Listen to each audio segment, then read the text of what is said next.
Mais dans le domaine de la musique ou les autres arts, il y a toujours cette question, puis ça abonde dans ce que vient de dire Denis.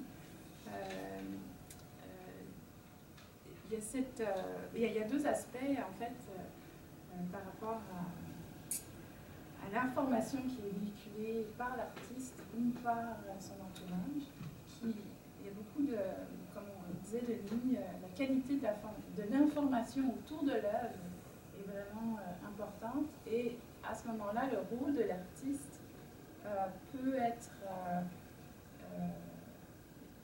disons, utilisé dans cette promotion.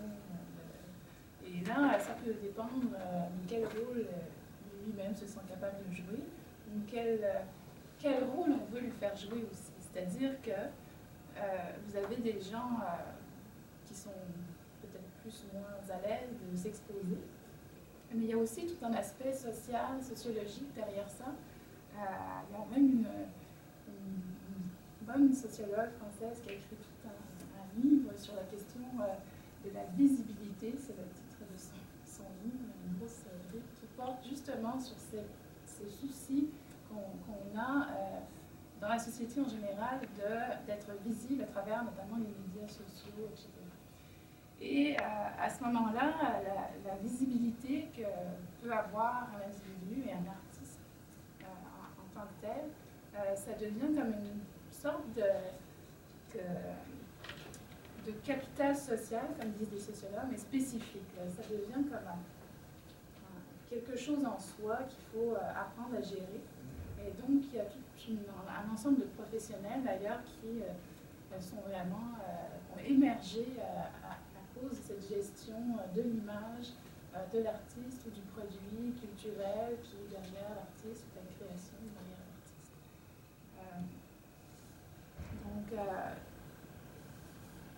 il y a cet aspect-là. Il y a l'aspect aussi, je dirais, justement, cette visibilité ou cette médiatisation, peut être, c'est ce qui va faire, ce qui va apporter peut-être une renommée à un événement. Donc on va l'utiliser dans ce sens-là. Et dans la francophonie canadienne, et puis même au Québec, lorsque j'avais étudié notamment au Festival de Victoriaville, on faisait appel à des gens de l'extérieur qui avaient acquis une renommée internationale pour faire la promotion d'un événement qui est plus local et qui met en valeur les artistes qui s'inscrivent dans le même courant musical, par exemple, et qui vont bénéficier en fait d'un public qui va vouloir aller voir la vedette et qui va découvrir en même temps les artistes locaux.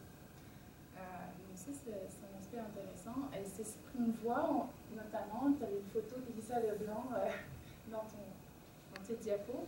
On s'aperçoit aussi qu'on a ce phénomène-là à l'intérieur, finalement, de notre francophonie canadienne. C'est-à-dire qu'il y a des personnes qui acquièrent une certaine notoriété et, au niveau national et international. Et maintenant, ils sont un peu utilisés comme des parrains d'événements locaux. Puis, notamment, cet été, enfin l'été dernier, il y avait le festival Acadie Rock. Alors, il y avait Elisa Leblanc, il y avait Radio, et tout ça a fait lever un public un peu nouveau, dans le fond, parce que ça se passait à Moncton, à la fête du 15 août, autour de la fête du 15 août. Donc, d'habitude, tous les gens migrent vers la péninsule, et là, il y a comme un public un peu plus attaché à l'idée d'urbanité, qui gravite autour d'un centre culturel, le centre culturel à Berlin, qui sont donc restés là pour voir ça, parce qu'il y avait aussi ces artistes-là qui sont appréciés. Sylviane, au moment d'accueillir des artistes dans votre centre, est-ce que vous demandez aux artistes de vous aider dans la promotion, au-delà des entrevues? Oui. Est-ce qu'ils apportent avec eux d'autres outils? Oui, en fait, ça dépend. Quand les artistes sont locaux, on va leur demander de nous aider avec, en faisant leur part dans les médias sociaux, des choses comme ça. Ils vont faire des entrevues dans les médias. Peu importe où ils viennent, on va leur demander ça.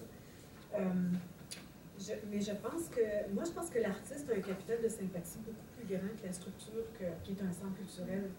Alors, c'est pas le centre culturel qu'on va voir. On aime le centre culturel parce qu'il offre des choses, mais c'est l'artiste qu'on veut voir et son œuvre. Alors, je pense que les artistes, actuellement, de nos jours, surtout les plus jeunes, comprennent vraiment la nécessité, jouent très bien ce jeu-là, en tout cas, le jeu des médias sociaux, puis de mettre en valeur leur propre production, leur propre personne, etc. Puis tous les artistes qu'on a présentés dans le cadre des coups de cœur francophones, par exemple, au cours des 3-4 dernières années, que je les suis sur Facebook, etc., puis je me rends compte à quel point ils utilisent vraiment l'ensemble des outils à leur disposition pour faire connaître qu'ils sont en train d'enregistrer des nouveaux disques, d'écrire, de faire des tournées, etc. Ils sont vraiment énormément et étroitement en contact avec leur public. Puis je pense que c'est intéressant comme phénomène. C'est un phénomène intéressant. Nous aussi, quand ils sont sur place, on va leur demander de rencontrer le public aussi. Je pense que c'est... Je te regarde pas, mais je devrais les regarder les autres.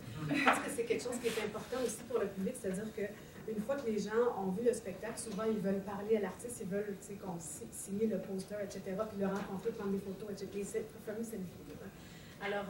Alors, les artistes jouent aussi très, très, très bien ce jeu-là, puis c'est vraiment apprécié du public. Puis on va aussi leur demander de faire de la médiation culturelle, de faire des ateliers, de rencontrer des gens dans différentes circonstances. Puis je pense que c'est intéressant aussi parce que quand le public rencontre les artistes, ils rencontrent aussi le centre culturel. Alors ils vont aussi nous faire des commentaires à nous autres. Puis je pense, on a eu par exemple le 2 février, qui était une soirée de Super Bowl. Imaginez-vous donc, on était 350 personnes dans une salle, à ne pas regarder le football, mais à aller à un événement davantage culturel. Alors on avait un spectacle de Boucardio, qui est un spectacle humoristique scientifique. Son nouveau spectacle est à la fois très... En fait, c'est de la vulgarisation scientifique poussée au maximum. Puis, donc, Boucar est originaire du Sénégal. On a une communauté africaine chez nous qui est importante aussi. Alors, dans la salle, il y avait des Sénégalais qui étaient très contents de voir Boucar Diouf. Alors, puis après son spectacle, c'était vraiment drôle parce que la première chose qu'il a fait Boucar, il est sorti de scène puis il est allé directement rencontrer les Sénégalais. Il a dit « Où sont les Sénégalais? » Ils ont eu une grande conversation sur « Tu viens d'où? Tu viens d'où? Tu viens d'où? » Puis nous, on était là, puis c'était intéressant parce que les gens nous disaient aussi « Ah, on aime ça quand vous faites ci, puis on aime ça quand vous faites ça. » Alors, cette espèce de party-là, d'une certaine façon, il est important pour tout le monde, tu sais. Puis ça nous permet d'essayer de tester des choses, puis de voir un peu qu'est-ce qu'on peut mettre sur place, puis de créer des liens plus personnels aussi avec notre public. On présente aussi une soirée cinéma. Ça, c'est intéressant parce qu'il n'y a pas d'artistes dans la soirée cinéma. On fait une soirée cinéma une fois par mois, puis on bâtit un public peu à peu là-dedans. Puis la majorité du temps, c'est comme moi, je ne suis pas la programmatrice dans le centre culturel, je suis la directrice générale, mais le cinéma, c'est moi qui s'en occupe parce que ma coordonnatrice des activités culturelles, elle a vraiment tous les autres dossiers, puis elle s'y connaît moins en cinéma. Alors, je donne un coup de main là-dessus, puis c'est moi qui présente les soirées cinéma. Alors, à tous les mois, je fais mon petit blabla devant la salle, puis j'ai des amis qui rient un peu parce que c'est moi qui présente. Puis, ça finit par créer une espèce d'atmosphère très sympathique aussi, qui fait en sorte qu'il y a des gens qui viennent me dire à un moment donné « Ah, mais Sylviane, je ne sais pas c'est quoi ton film, mais c'est correct, les 5 derniers que j'ai vus étaient bons, fait que le 6e va être bon, fait que je reviens. » Puis je pense que ça aussi, c'est le fun de pouvoir créer des choses comme ça avec les gens qui se disent qu'ils peuvent nous faire confiance, nous, dans notre choix de programmation, puis qu'ils ne prennent pas un énorme risque, ça va être bon. C'est quand on réussit à faire ça, je pense que c'est intéressant aussi. Il y a dans le domaine des lettres ou en théâtre des cas célèbres de gens qui ne veulent pas rencontrer le monde, qui ne veulent pas faire de développement en théâtre. On peut penser à Denis Marleau, le cas célèbre de Régent Ducharme. Et pourtant, ils ont réussi à bâtir une réputation autour de leurs œuvres extraordinaire. S'ils ne jouent pas à ce jeu-là, Denis, comment arrive-t-il? Ben, je pense que tout simplement, on parle quand même de cas un petit peu extrêmes, dans le sens où c'est des personnes qui ont bâti leur public sur un certain nombre d'années. Okay? Et pour l'avoir fréquenté, je ne peux pas parler de Charme, je peux au moins parler de Marleau. Marleau, quand il était au CNA, il y avait évidemment son public et des gens qui allaient voir tout ce qu'il faisait. Mais parfois, il y avait de nouvelles personnes qui allaient voir ce que Marleau faisait. S'il pouvait filer à l'entracte, puis quand il y a un entracte au théâtre, ce qui est de plus en plus rare, il allait filer à l'anglaise. Okay? Il ne comprenait rien, c'était froid, austère. Que c'est ça?